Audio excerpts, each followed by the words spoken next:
देखिए कुछ ही देर के बाद, क्योंकि 2:30 बजे का वक्त था, बारूदी जो टेस्ट है वो किया जाएगा। कुछ ही देर में ट्विन टावर पर ट्रायल ब्लास्ट होने वाला है और 14वें फ्लोर और बेसमेंट में टेस्ट ब्लास्ट होगा। कुल 6 पिलर्स में ब्लास्ट किया जाएगा और 22 मई को पूरी तरीके से ट्विन टावर को ब्लास्ट किया जाएगा।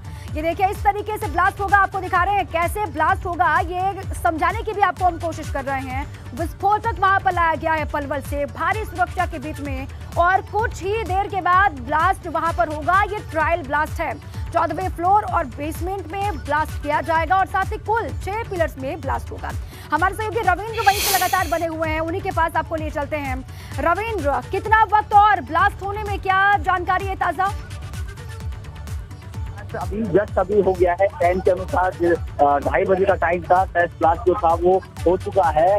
अभी फिलहाल जस्ट अभी टेस्ट ब्लास्ट हुआ है। इसी इमारत की जो है 14वें माले पर जो टेस्ट ब्लास्ट हुआ है और बेसमेंट में टेस्ट ब्लास्ट हुआ था।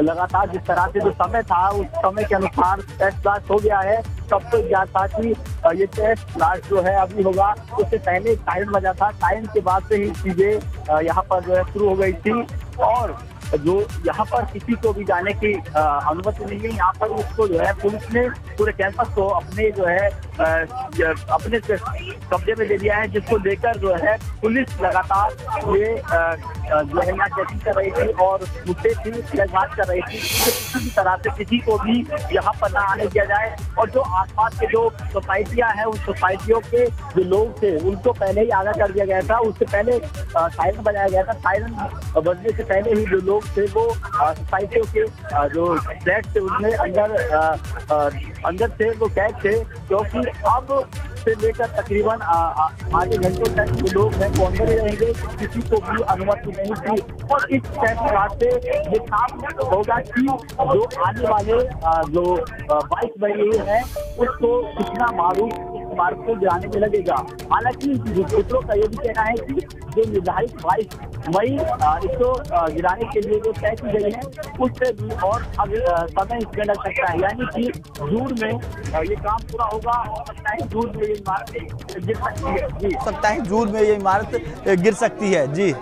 और लगातार जिस तरह से यहाँ पर जो सभी मीडिया भी साथी थे उनको कैंपस के दूर कर दिया गया है। हम लोग जो है एक कह सकते हैं कि एक पार्क है उसमें भेज दिया गया था, क्योंकि सुरक्षा की दृष्टि से सभी को दूर हटा दिया गया है। इसी इमारत की 14वें माले पर जो है जो वो बारूद था वो लगाया गया था और जो टावर के जो है बेसमेंट में भी 4 जगह जो पिलर के अंदर जो है बारूद लगाया गया था, यानी कि 5 जगह पर इस टावर में बारूद लगाया गया था। अब उससे देखा जाएगा कि किसी भी तरह का जो है यहाँ पर ये जो बारूद लगाया गया है इसकी क्षमता सही थी या नहीं थी, क्योंकि आने वाले समय में ये बारूद ही तय करेगा कि इस इमारत को जो है धराशायी करने के लिए कितना बारूद इसके लिए चाहिए। और बता दें कि जिस तरह से यहाँ पर जो आसपास की जो सोसाइटियाँ हैं सभी सोसाइटियों को पहले ही हिदायत दे दी गई थी और एक एडवाइजरी जारी की गई थी कि यहाँ पर किसी भी तरह की जो है जो लोग हैं जो वो यहाँ इस सोसाइटी के पास ना पहुँचे और सोसाइटी के आसपास ना पहुँचे और जो लोग हैं वो अपने घरों में कैद रहें। हालांकि पुलिस की तरफ से भी जो यहाँ का रूट था वो भी डाइवर्ट कर दिया गया था। लगातार जिस तरह से यहाँ पर काफ़ी दिनों से इस ट्विन टावर को तोड़ने की जो प्रक्रिया थी वो लगातार जारी थी। सुप्रीम कोर्ट के आदेश के बाद ये आदेश जारी हुआ कि इस तरह से जैसे कि जो टावर था इस टावर को गिराने की प्रक्रिया लगातार जारी थी और जो आज टेस्ट ब्लास्ट की जो तैयारी थी वो पूरी हो चुकी है। अब उस जो रिपोर्ट्स है वो रिपोर्ट्स आएगी और वो तय करेगी कि जो टेस्ट ब्लास्ट है उस ब्लास्ट जो आने वाले जो 22 तारीख तय की गई है इस इमारत को गिराने की, तो वो तय करेगी कि ये इमारत कितने लगेगा। इसके बारे में एक पूरी रिपोर्ट तैयार होगी, उसके बाद फिर 22 मई को पूरा ट्विन टावर ढाया जाएगा। रविंद्र, कितने कुल धमाके होंगे वहां पर, कितने ब्लास्ट होंगे, अधिकारी क्या बता रहे हैं, और इस पूरी प्रक्रिया में ट्रायल प्रक्रिया में कितना वक्त लगेगा?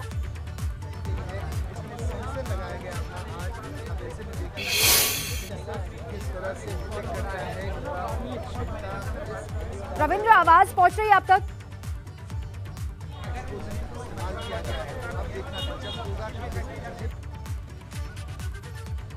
चलिए आवाज नहीं पहुंच पा रही है, फिर से कोशिश करेंगे उनसे जुड़ने की। तस्वीरें वहां की हम लगातार दिखा रहे हैं। जो धमाकों की शुरुआत है वो हो चुकी है। 14वें फ्लोर और 6 पिलर्स पर भी धमाके होंगे। 22 मई को ट्विन टावर को ढाया जाना है और उससे पहले जो ट्रायल ब्लास्ट है उसकी शुरुआत हो चुकी है। तस्वीर आपको दिखा रहे हैं। बेसमेंट में भी टेस्ट ब्लास्ट की प्रक्रिया जो है वो चल रही है। देखिए 22 मई वो तारीख है जब ट्विन टावर को धराशायी किया जाएगा। उससे पहले यहाँ पर ट्रायल के लिए कितना ब्लास्ट जो होंगे, अलग अलग जो धमाके होंगे उसमें कितना विस्फोटक लगेगा, कितना बारूद लगेगा, इसके बारे में भी एक रिपोर्ट तैयार की जाएगी। उसके बाद 22 मई को जब पूरे ट्विन टावर को ढहाना है, धराशायी करनी है, उसके लिए कितना विस्फोटक लगेगा, इसके बारे में भी एक रिपोर्ट तैयार की जाएगी। बहरहाल आज की तस्वीरें बहुत अहम हैं। ट्विन टावर के 14वें माले पर धमाका हुआ सबसे पहले, उसके बाद पूरी जो प्रक्रिया है वो आगे बढ़ रही है। सर अभी वो एग्जैक्टली हम नीचे जाके आपको बता पाएंगे। जैसे ऑल क्लियर साइड डिक्लेयर होगी, we'll go down as a layman, we will have to go down once a technical team gives us clearance. फिर आपको हम लोग वापस बाहर आएंगे, विल गिव यू इजीली किया जाएगा कि करेक्ट। वो तो उसको टाइम लगेगा, वो 5 मिनट का बोलने दीजिए ना जी सर। सो एनालिसिस को टाइम लगेगा, it will take a weeks time. वो आज पूरे दिन उधर रहेंगे, जो टेक्निकल गाइज है देयर होल डे, कल का दिन भी रहेंगे और फिर will go back to office, sit and analyse quantity of explosives, wraps सब बाहर आएगा। ऑलमोस्ट 1-10 दिन निकल जाएगा ये पूरी एक्सरसाइज करके। एयर का प्रेशर भी होगा 22 तारीख को जब ये डेमोलिश होगी बिल्डिंग, उसको कंट्रोल करने के लिए एयर प्रेशर कैसे कंट्रोल हो सकता है आप बताइए मुझे। उसके लिए नहीं हो ही नहीं सकता है, इससे तो डस्ट वही डस्ट क्रिएट करेगा सर। जब ये 2 स्लैब एक दूसरे पे गिरेंगे तो जो वैक्यूम रहेगा वो एयर को बाहर फेंकेगा, तो वही डस्ट क्रिएट करता है। गैस पाइपलाइन भी है, गैस पाइपलाइन को कोई प्रॉब्लम नहीं है। ये ऑलरेडी आज भी उस तरह मॉनिटरिंग किया हुआ है। आज के ब्लास्ट पे भी गैस पाइपलाइन पे मॉनिटरिंग हुआ है, 4 पॉइंट्स पे हुआ है, ATS साइड हुआ है, एमरल्ड साइड पे रखा है। तो वो मॉनिटरिंग भी हम अभी देख लेंगे, उसका रिजल्ट क्या आता है। आसपास की इमारतों को भी इवैक्यूएट किया जाएगा, वहां से भी लोगों को निकाला जाएगा जिस दिन ब्लास्ट होगा। हाँ 100%। उस डस्ट से निपटने के लिए फिर क्या तैयारी रहेगी बाइक में? डस्ट का कोई सोल्यूशन नहीं है, डस्ट आएगा ही, बिकॉज ये इतना इंस्टेंटेनियस एक्टिविटी है कि 2 सेकंड में एक डस्ट का इतना बड़ा क्लाउड आ जाएगा। तो आप कुछ नहीं कर सकते। एक और पॉइंट है जिसमें ये कहा जा रहा है, जो आसपास के फ्लैट वाले लोग हैं, फ्लैट के ओनर हैं, वो ये कह रहे हैं कि शायद उनका जो है इंश्योरेंस वगैरह भी जो है कंपनी या सरकार की तरफ से, गवर्नमेंट की तरफ से किया जाएगा। नहीं हम कर रहे हैं, ये हम करने वाले हैं। ये हमारी खुद की डिटेल अभी तक फाइनलाइज नहीं हुई है, क्योंकि ये ब्लास्ट के 15 दिन पहले ही ये निकलेगा इंश्योरेंस। हम लोग ऑलरेडी 3 कंपनी से बात कर रहे हैं, national insurance, new India insurance और टाटा AIG। सो 3 में से एक जन को हम फाइनल करेंगे, because we are right now technically उनको इवेल्युएट कर रहे हैं। उनके लिए भी एक one of its kind job है, हर रोज उनके लिए भी ये इंश्योरेंस आते नहीं है। तो वो लोग को भी टाइम लग रहा है कि भाई ये उनके HO में जाता है, वहाँ डिस्कशन होते हैं, वापस आते हैं। पर्सन भी आइडेंटिफाई नहीं होंगे, वो भी अभी आइडेंटिफाई होगा शायद। किसके लिए नंबर ऑफ इंश्योरेंस के लिए कितने लोगों का इंश्योरेंस होगा? कितने लोगों का नहीं होता, एक कोलेटरल डैमेजेस के लिए होगा, क्योंकि लोग तो वहाँ रहेंगे ही नहीं। 250 मीटर की रेडियस पे कोई लोग नहीं रहने वाले। तो यानी आसपास का जो एरिया है उसको तो कोई हार्म नहीं पहुंचेगा। हमने 250 मीटर के रेडियस में पूरा इवैक्यूएशन क्लियर किया है। सो ह्यूमन का डैमेज होना इम्पॉसिबल है। ह्यूमन डैमेज और आसपास की डैमेज हो सकता है बिल्ड, उसके लिए उसको हम कोलेटरल डैमेज कहते हैं और उसका इंश्योरेंस कवर लेंगे। जिस for collateral damages to any property, जो आजू बाजू में कोई भी प्रॉपर्टी को कुछ भी डैमेज होता है उसके लिए हम लोग इंश्योरेंस लेंगे। चलो क्या लेकिन जो बिल्डिंग का मलबा है वो कहाँ पे गिरेगा, क्योंकि काफी बड़ी बिल्डिंग है और ये मलबा वही जगह पे रहेगा जहाँ हम लोग डायरेक्शन थोड़ा हल्का उनको टिल्ट कर रहे हैं टुवर्ड्स ATS साइड एंड फिर फ्रंट रोड के साइड उसको ले रहे हैं झुकाव। लेकिन मलबा वहीं का वहीं, गैस पाइपलाइन पे भी नहीं आने वाला, उतना प्रिसाइज मलबा रहेगा। मलबा ऑलमोस्ट 4 या 5 मंजिला मलबा रह जाएगा। इतना मलबा हुआ है। क्या निष्कर्ष निकला है सर? मैं अंदर ही नहीं गया, आपने जाने नहीं दिया। कितना समय लगेगा सर इसमें आप लोगों को? एक सेकंड 15 मिनट में will come to know. CBRI के डायरेक्टर भी है, प्लीज उनको भी जाने दीजिए। लेट अस इवैल्यूएट क्या हो रहा है and will come out and we give you a bite. सबको आराम से बैठ के बताएंगे। Thank you sir, thank you. तो अधिकारी वहां पर जो पहुंचे हुए हैं वो अहम जानकारी दे रहे थे और ये स्वाभाविक से सवाल है जो सभी के जहन में उठ रहे हैं, उन्हीं का वो जवाब देने की कोशिश कर रहे थे। अब वो भीतर जाएंगे, उन्होंने कहा कि 15 मिनट में जब वापस लौटेंगे तो आपको तफसील से पूरी जानकारी देंगे कि कितना क्या कुछ लग रहा है। इस पर रविंद्र हमारे साथ लगातार बने हुए हैं। रविंद्र बताइए अभी ताजा वहां का मसला और ये भी बताइए कि कितने कुल ब्लास्ट होंगे और कितना वक्त लगेगा इस पूरी प्रक्रिया को। देखिए, जो ब्लास्ट है वो सफल हो चुका है। जो 2:30 बजे का टाइम था, समय अनुसार वो टेस्ट ब्लास्ट जो था वो हो चुका है। इस इमारत में, दोनों ट्विंस टावर में वो ब्लास्ट हुआ था और उसकी आवाज़ हम तक ज़रूर पहुंची, लेकिन जो धूल था, कहीं जो मलबा था वो कहीं तक भी नहीं दिखाई दिया कि कहीं धूल उड़ रही हो ब्लास्ट के बाद भी। और ये जो आवाज़ ज़रूर आई थी, लेकिन कहीं धूल या कोई मलबा नहीं पहुंचा, क्योंकि जो अत्याधुनिक तरीके से जो यहाँ पर ये इमारत को ब्लास्ट करने की जो तैयारी थी वो सफल रही। अब ये जो 22 मई है उसको लेकर जो है ये तैयारी पूरी हो गई है, क्योंकि इस इमारत को ताश के पत्तों की तरह जो विस्फोटक पदार्थ से उसको जो है धराशायी किया जाएगा। लेकिन एक और जानकारी मिल रही है, क्योंकि जितना जो समय विस्फोटक को लगाने में इस इमारत में लगाया जाएगा, उस 22 मई का ये जो तय समय है इसको भी हो सकता है क्रॉस हो जाए। यानी कि ये जो पूरी तरीके से जो इमारत है जो यहाँ पर धराशायी होगी, ये ध्वस्त करने के लिए तकरीबन जून में ही ये इमारत जो है धराशायी हो सकती है, क्योंकि इसमें काफ़ी समय लग सकता है। जो विस्फोटक होंगे उस विस्फोटक में ये जो समय है वो लगता है, क्योंकि विस्फोटक लगाने के बाद जो पिलर है, कॉलम है, उनके अंदर विस्फोटक लगाया जाता है। उसके बाद उसको जो फाइबर की जो सीट्स है उससे कवर किया जाता है, ताकि किसी भी तरह का जो अवरोध पैदा ना हो, कोई धूल या कोई जो उसका जो मलबा है वो बाहर ना जाए। उसको लेकर जो है पूरी तैयारी की जाती है। वही हुआ, पहले विस्फोट से पहले एक सायरन बजा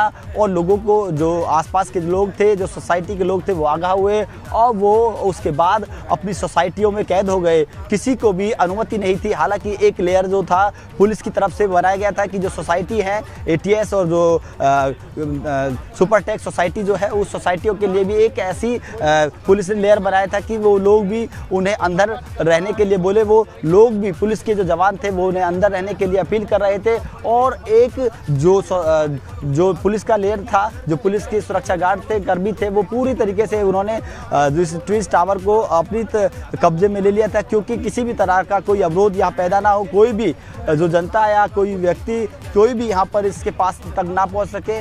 हो सकता है कोई हादसा हो जाए, इसको लेकर जो है वो पूरी तरीके से यहाँ पर पुलिस चाक चौबंदी। और बता दें कि एक एडवाइजरी भी जो पुलिस, जो नोएडा पुलिस ने जारी करी थी, यहाँ का जो रोड मैप था उसको पूरी तरीके से सुबह 6 बजे से ही डाइवर्ट कर दिया था, क्योंकि किसी भी तरह से जो यहाँ का जो आवागमन है वो यहाँ पर ना जा सके। रास्ते को सुबह से ही बंद कर दिया था। और इसी ट्विंस टावर के 14वें माले की जो पिलर थे, पिलर के अंदर और बेसमेंट के नीचे जो 4 जो कॉलम थे, उनके अंदर जो है ये बारूद भरा गया था। उसको पूरी तरीके से वहां पर कवर किया गया था। यानी कि ये आज की जो तैयारी है, जो आज का जो पूरा खाका है, वो तैयार करेगा कि इस इमारत को धराशायी करने के लिए, ध्वस्त करने के लिए इसमें कितना बारूद लगेगा। ये बारूद जो है ये हरियाणा पलवल से पुलिस सुरक्षा में होते हुए यहाँ पर इस ट्विंस टावर के यहाँ जो इसमें पहुँचा था पुलिस। और इसको जो है आज से ही, और जब तक यहाँ पर जो है ये इस ट्विंस टावर को धराशायी किया जाएगा, उस दिन तक यहाँ पर ये पुलिस सुरक्षा में यहाँ पर वो जो है पूरी तरीके से रहेंगे। और यहाँ पर किसी को भी जो है जाने की अनुमति नहीं है। लेकिन जो विदेशी जो एजेंसियाँ हैं इसे गिराने के लिए वो यहाँ पर काम कर रही हैं। लगातार जिस तरह से जो पुलिस थी वो पहले से मुस्तैद थी, और यहाँ पर एडिशनल DCP, ACP तमाम पुलिस फोर्स यहाँ पर निरीक्षण करने के लिए पहुँचे थे। किसी भी तरह से कोई कमी यहाँ पर ना रह जाए, उसको लेकर पूरी तैयारी की गई थी। पुलिस ने पूरा रोड मैप तैयार किया था सुरक्षा की दृष्टि से। और पूरी तरीके से यहाँ पर जो यहाँ के जो अधिकारी थे, उन्होंने भी अपने बयान दिए थे कि किसी भी तरह से यहाँ पर कोई भी गतिरोध पैदा ना हो, उसको लेकर जो है यहाँ पर पूरे अत्याधुनिक तरीके से इस इमारत को टेस्ट ब्लास्ट जो है वो प्रक्रिया जो की जाएगी। और ये प्रक्रिया, ये निरीक्षण जो है 22 मई को जो इस इमारत को धराशायी करने के लिए किया जाएगा। लेकिन अंदर के जो सूत्र है, जो हमारे सूत्र हैं, ये भी कह सकते हैं कि ये जो धराशायी की जो 22 मई रखी गई है तारीख, इस तारीख क्रॉस हो सकती है, क्योंकि वो इस समय इस इमारत को गिराने के लिए काफ़ी समय लगेगा, क्योंकि बारूद जो है वो कॉलम है, कॉलम के अंदर जो बारूद लगाया जाएगा उसमें काफ़ी समय लगता है कि उसको कवर करना पड़ता है। क्योंकि सुबह 5 जो कॉलम थे उनमें ये बारूद लगाने के लिए काफ़ी समय लग गया। तो यानी कि ये इस पूरे ट्विंस टावर में बारूद लगाने के लिए आप सोच सकते हैं कितना समय लगेगा। जो यहाँ के जो अधिकारी थे उन्होंने ही साफ जाहिर किया है कि इसमें भी थोड़ा सा समय लग सकता है। 22 मई की जो तारीख है रविंद्र, वो आप कह रहे हैं कि तारीख बदल भी सकती है और आगे बढ़ भी सकती है, क्योंकि बारूद लगाने के लिए मुकम्मल वक्त की आवश्यकता होगी। अच्छा, आज जो ब्लास्ट किए जा रहे हैं रविंद्र, उसमें कितना विस्फोटक इस्तेमाल हो रहा है, इसके बारे में किसी अधिकारी से बातचीत हो पाई है क्या? जी, जो अभी विस्फोटक जो इसमें लगाया गया है, बताया जा रहा है कि 5 किलो विस्फोटक अभी फ़िलहाल लगाया गया था जो यहाँ पर विस्फोट किया गया है। लेकिन आने वाले समय में ये विस्फोटक, अभी जो जांच होगी, जांच के बाद पता चलेगा कि इसमें कितना विस्फोटक और लगाया जाए। जैसे कि जो टावर थे, कॉलम में जो लगाया गया था, उसके बाद ही ये निर्धारित किया जाएगा कि इस इमारत को धराशायी करने के लिए कितना इसमें विस्फोटक लगाया जाएगा। जी। अच्छा, और आसपास के लोगों को कब तक अलर्ट रहने के लिए कहा गया रविंद्र? क्योंकि ये कहा गया कि न सिर्फ उनको घर के अंदर रहना है, घर के बाहर नहीं आना है, बल्कि अपनी बैल्कनी तक भी लोग नहीं आ सकते हैं। जो आसपास की सोसाइटी में लोग रहते हैं उनको भी अलर्ट रखा गया है। उनको कब तक अलर्ट पर रहना होगा, कितना वक्त दिया गया उनको? जी, सोसाइटी के लोगों को और मीडिया के माध्यम से, पेपर और इलेक्ट्रॉनिक मीडिया के माध्यम से भी और अनाउंस किया था, जो लोगों ने प्राधिकरण की तरफ से, पुलिस की तरफ से अनाउंस किया गया था कि इतने बजे से, यानी कि 3:30 बजे के लोग जो है अपने घरों में कैद रहेंगे। उससे पहले वो घर के बाहर नहीं निकल सकते, क्योंकि जिस तरह से जो लग रहा था कि जो इस इमारत को जो टेस्ट ब्लास्ट है उसमें किसी भी तरह का अवरोध पैदा ना हो और इससे नुकसान किसी को ना पहुंचे, उसको लेकर जो लोगों को आगाह किया गया है कि वो 3:30 बजे तक अपने घर में कैद रहेंगे। जी।